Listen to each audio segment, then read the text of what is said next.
사랑하는 성도 여러분, 영혼이 잘되어 범사가 잘되고 강건하시기를 주 예수님의 이름으로 축원합니다. 오늘은 출애굽기 2장 22절에 나타내신 하나님 말씀을, 하나님의 뜻을 전하고자 합니다. 출애굽기 2장 22절, 그가 아들을 낳음에 모세가 그의 이름을 게르솜이라 하여 이르되 내가 타국에서 나그네가 되었음이라 하였더라. 이 말씀은 모세가 미디안 땅에서 십보라를 아내로 맞아 살면서 한 아들을 낳고 그 아들의 이름을 게르솜이라고 불렀다는 기록입니다. 참고로 이 말씀의 영어 표현을 보면 타국에서 나그네가 되었다는 말의 시제가 완료형입니다. 곧 게르솜을 낳기 전 살아온 모든 과정을 거쳐서 게르솜을 낳은 시점에 나그네가 되었다는 의미입니다. 그러므로 나그네가 되기 전 모세는 어떤 인생을 살았는지 알 필요가 있습니다. 모세는 하나님 앞에 충성된 종으로 성경에 기록된 인물입니다. 그가 하나님의 종으로서 한 일은 애굽의 노예 상태로 고통받고 신음하던 이스라엘 백성을 이끌고 출애굽한 것입니다. 그러므로 모세의 인생을 영적으로 보면 하나님의 백성이 세상 가치관에서 나와 하나님 말씀 중심의 가치관으로 살도록 이끌어가는 하나님 앞에 충성된 종이 되기 위한 교훈을 담고 있습니다. 모세의 인생을 간략히 살펴봅니다. 모세는 애굽에서 노예로 살던 이스라엘 레위 지파의 한 아들로 태어납니다. 그리고 아들 게르솜을 낳을 때까지 모세의 인생에 관여한 주요 인물을 보면 먼저 낳아주고 왕궁의 유모로 들어가서 모세를 길러주신 레위지파 친어머니 요게벳이 있습니다. 그리고 사도행전 7장 21절, 바로의 딸이 데려다가 자기 아들로 길렀다라는 기록으로 보아 애굽의 공주가 강에 버려진 모세를 발견하고 불쌍히 여겨 건져내어 자기 아들로 삼음으로 모세는 애굽의 왕자로 성장합니다. 그리고 이스라엘 사람을 괴롭게 하는 애굽 사람을 살인한 것이 탈로 난 후 지명 수배자가 되어 광야로 도망가서 거기서 십보라를 만나 부부가 되고 또 양치기 목동으로 살면서 한 아들을 낳고 그 이름을 게르솜이라고 한 것입니다. 아들의 이름 게르솜에는 모세의 심정이 나타납니다. 곧 이제 내가 타국에 사는 나그네가 되었다입니다. 참고로 나그네는 유랑자로 오해하지 말아야 합니다. 유랑자는 목적지 없이 세상에 떠도는 사람입니다. 반면 유랑자와 다르게 목적하는 곳을 향하여 길을 가는 사람을 나그네로 부릅니다. 그렇습니다. 나그네는 가고자 하는 목적지가 있는 사람이며 현재의 삶은 그 목적지를 향하여 가는 도중임을 나타냅니다. 한편 출애굽기에 나타나지 않은 모세의 단면을 사도행전 7장 18절로 29절에 보면 나타납니다. 모세가 태어났을 때 출애굽기 2장 2절에 보면 여자 곧 모세의 엄마 요게벳이 모세의 준수함을 보고 그를 석 달 숨겼다고 진술합니다. 그런데 사도행전 7장 20절에 하나님 보시기에 아름다운지라 곧 갓 낳은 모세의 모습을 하나님 관점으로 기록합니다. 이 두 기록을 생각할 때 모세는 아마도 외모가 준수했을 것입니다. 외모를 보는 엄마의 눈에 준수하게 보였으니까요. 한편 역대상 29장 17절 나의 하나님이여, 주께서 마음을 감찰하시고 정직을 기뻐하시는 줄을 내가 아나이다. 이 말씀에 하나님은 외모를 취하시는 분이 아니라 마음을 보시는 분이시며 정직을 기뻐하는 분입니다. 그러므로 모세의 타고난 성품이 하나님이 기뻐하시는 정직한 성품으로 생각됩니다. 이 말씀을 묵상하면 하나님 보시기에 아름다운 정직한 성품을 타고난 모세를 하나님께서 지켜 보호하시려고 요게벳의 마음에 그 외모의 준수함을 보게 하셨고, 그래서 사내 아이를 낳으면 죽이라는 바로의 명령에도 불구하고 요게벳이 목숨을 걸고 모세를 숨겨 기르게 하셨습니다. 사실 모든 엄마가 자식을 목숨 걸고 기르는 것은 아닙니다. 요즘 우리 사회는 자식이 굶어 죽어가는데 게임방에서 게임하는 짐승보다 못한 엄마들의 행태가 TV에 자주 나타납니다. 아기 창궐한 소돔 사회처럼 우리 사회가 타락한 단면이 아닌가 생각합니다. 한편 출애굽기 2장 6절, 열고 그 아이를 보니 아이가 우는지라 그가 불쌍히 여겨 가로되 이는 히브리 사람의 아이로다. 이 말씀은 두 번째로 모세의 인생에 관여한 인물 바로의 딸 공주가 모세를 만나는 장면입니다. 바로의 딸 공주는 모세가 처음부터 히브리 사람이라는 것을 알았습니다. 공주 역시 바로의 명령을 거스르면 어떤 책임이 따른다는 것도 알고 있습니다. 그럼에도 사도행전 7장 21절, 바로의 딸이 그를 데려다가 자기 아들로 기르매, 이 말씀을 보면 공주는 모세를 불쌍히 여기는 마음으로 모든 위험을 감수하고 데려다가 아들로 삼아 기릅니다. 참고로 바로라는 명칭은 왕의 명칭입니다. 바로의 딸 공주는 현재 왕으로 있는 바로의 딸이 아니라 그와는 아마도 남매지간이거나 고모일 것입니다. 사실 아무리 가까운 인척이라 하여도 한 국가의 왕은 절대 권력을 가진 사람입니다. 따라서 그런 절대 권력을 거역하는 일이란 처벌을 받을 만한 일이 됩니다. 그럼에도 목축업으로 사는 히브리인을 가증히 여기는 애굽 공주가 모세의 생명을 살려주는 것으로 그치지 않고 자기의 아들로 양육하는데 그 이유가 모세를 보는 순간 하나님의 역사로 불쌍히 여기는 마음이 들었기 때문입니다. 그러므로 그녀는 생명의 위험을 무릅쓰고 모세를 아들로 기르는 비상식적 선택을 한 것입니다. 그 결과 모세는 바로의 위험에도 40년간 애굽의 왕자로서 세상의 복을 누리게 됩니다. 한편 사도행전 7장 23절, 나이가 40이 되매 그 형제 이스라엘 자손을 돌볼 생각이 나더니, 이 말씀은 세상 낙을 즐기던 이집트의 왕자 모세가 나이 40에 매우 중요한 마음의 변화가 있음을 보여줍니다. 이 말씀을 거꾸로 생각하면 40세가 되기 전에는 형제 이스라엘을 돌볼 생각을 하지 않고 이집트의 왕자로 산 것을 뜻합니다. 다시 말해서 이집트의 왕자로서 부리는 권세의 낙을 좋아했던 것입니다.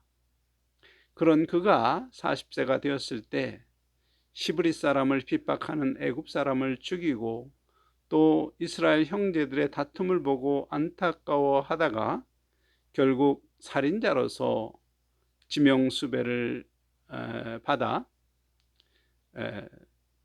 바로를 피하여 애굽을 떠나 미디안 광야에 숨어 사는 지명수배 살인자 신세가 됩니다.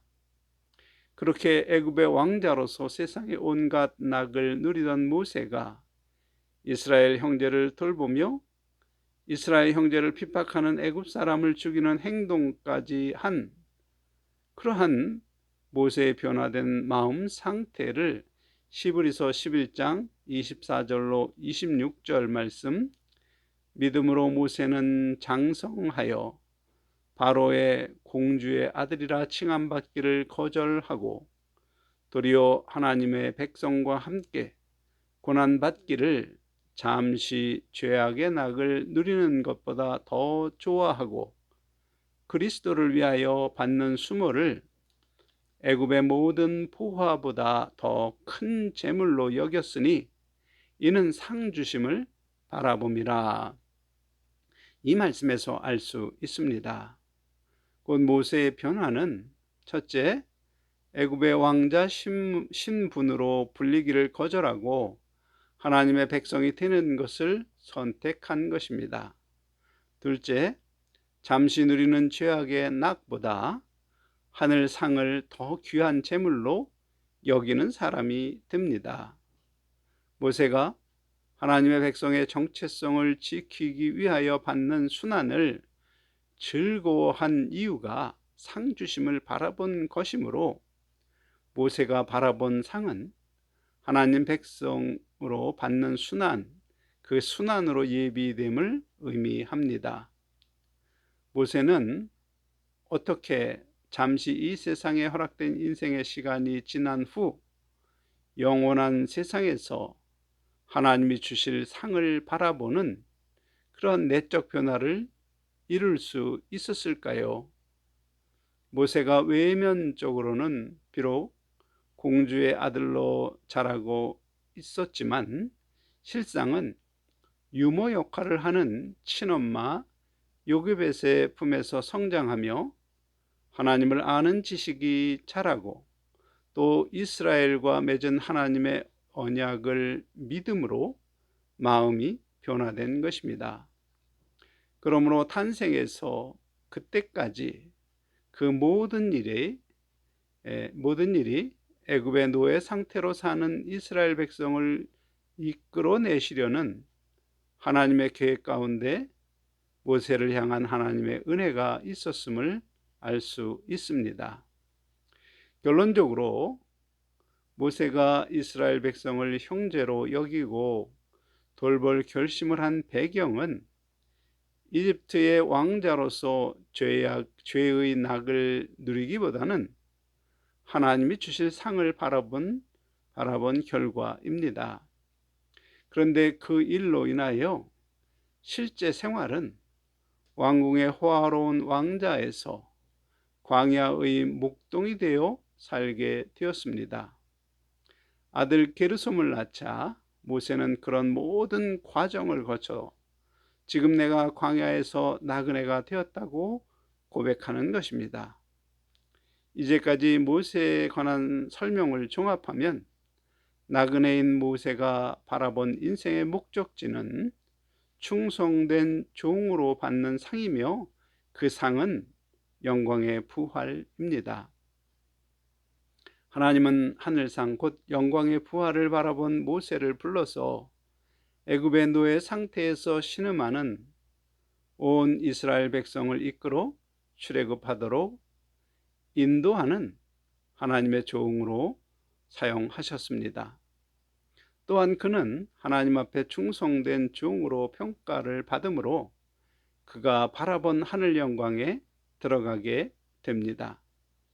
마가복음 9장 2절로 4절에 변화산에서 엘리야와 함께 모세가 영광스러운 모습으로 변한 예수님을 만나는 그 장면에서 그가 하늘 영광에 들어갔음을 보여줍니다. 사랑하는 성도 여러분, 하나님이 예비하실 하늘의 상, 곧 영광스러운 부활을 바라보며 잠깐 이 세상이 주는 죄악의 낙을 버린 모세, 오히려 하나님이 예비하실 상을 믿고 바라보며 선택한 모세의 고백, 게르솜이라는 아들의 이름에 담겨 있는 나그네 인생을 고백한 모세의 이야기에서 우리를 향하신 하나님의 뜻을 알고 교훈을 얻어야 할 것입니다. 충성된 종이라는 평가를 받게 될 하나님의 종이 되기를 위한 하나님의 종이 되기 위한 첫째 조건은 이 세상에 사는 나는 나그네임을 깨닫는 것입니다. 곧 육신으로 사는 이 세상은 영원히 살 것이 아니라 목적지를 향하여 가는 잠시 지나가는 곳이라는 사실을 알아야 합니다. 그리고 이 세상의 연한이 끝나서 도착할 목적지는 바로 영원히 살게 될 천국입니다. 그런데 하나님 앞에 충성된 종 모세가 바라본 천국은 믿음으로 얻는 천국이 아니라 하늘 상을 받음으로 들어가는 천국입니다. 곧 이 세상을 사는 동안 하늘에 쌓은 상을 주께서 갚아주실 영화로운 형체로 부활하여 영원히 사는 하늘나라입니다. 만일 누구든지 그것을 알고 그 영광을 원하며 오늘 죄악의 낙을 버리고 오히려 세상에서 하나님 백성으로 정체성을 지키기 위한 순환을, 고난을 선택하며 즐거워하면 바로 그 사람이 모세처럼 나그네가 된 것입니다. 그런 선택을 한 모세로 성장하기까지 하나님은 그의 친어머니 요게벳을 통하여 하나님의 언약 말씀을 그의 마음에 심어주었고 생명의 위협에서 모세를 지켜주셨고 영생과 부활을 언약하신 하나님을 믿음으로 죄악의 낙으로 미혹하는 사탄의 역사를 물리치고 오히려 고난받기를 즐거워하는 성숙한 믿음으로 성장하도록 하나님께서 은혜를 베풀어 주신 것입니다. 모세는 탄생 후 하나님의 은혜 아래 40년이 지난 결과 죄악의 낙을 즐기는 자기 중심적 가치관에서 하나님 말씀 중심의 가치관으로 변화되었던 것입니다. 사랑하는 성도 여러분, 여러분이 이 자리에 있는 것은 여러분의 의지로 있는 것 같지만 실상은 하나님이 택하시고 부르셨으며 여러분이 세례를 받을 때 의롭게 여기시고 하나님의 자녀가 되는 권세를 주셨으며 동시에 영광의 부활에 이르도록 하나님의 일을 맡게 하심으로써 하나님의 일꾼이 된 것입니다. 특별히 이러한 하나님의 뜻을 알고 하나님의 일꾼이 되기로 결심한 성도들, 곧 교회의 목사, 장로, 권사, 집사들이라면 이제 모세를 통하여 주시는 교훈을 따라 스스로 자기 자신에게 묻고 점검하시기 바랍니다. 나는 오늘 광야에서 나그네로 사는가? 곧 인생의 목적지가 하늘 상으로 갚아주신 영광의 형체로의 부활하여 살게 될 영원한 천국인가?